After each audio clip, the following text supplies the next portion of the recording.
ناظرین اکرام، عورت میں 5 نشانیاں دیکھ لیں تو سمجھ جائے وہ نیک اور پر اخلاص ہے۔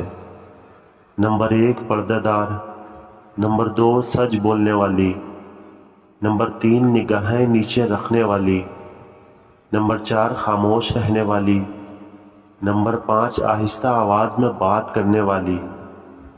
اور ہر اقوال کے پیچھے چھپی ایک انسپائریشنل سٹوری ہوتی ہے، جیسا کہ اس بات کے پیچھے بھی چھپی ایک انسپائریشنل سٹوری ہے۔ ایک گاؤں میں ایک عورت رہتی تھی جو پردہ دار تھی اور ہمیشہ سچ بولتی تھی، نگاہیں نیچے رکھتی تھی اور ہمیشہ خاموش رہتی تھی۔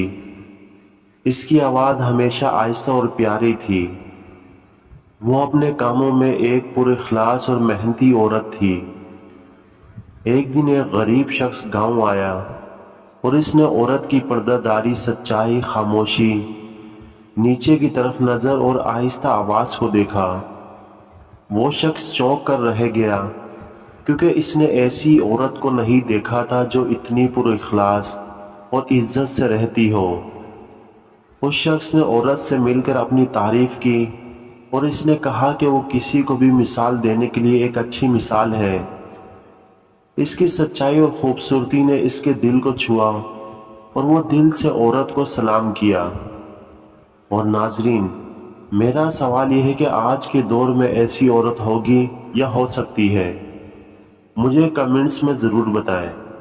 یہ کہانی ہمیں یہ سبق دیتی ہے کہ ہمیں ہماری اصولیت اور اخلاص کو قائم رکھنا چاہیے۔ پردہ داری، سچائی، خاموشی، نیچے کی طرف نظر کرنا اور آہستہ آواز ہمیں ایک نیک اور پر اخلاص انسان بناتی ہے، اور ہم دوسروں کے لیے مثال قائم کر سکتے ہیں۔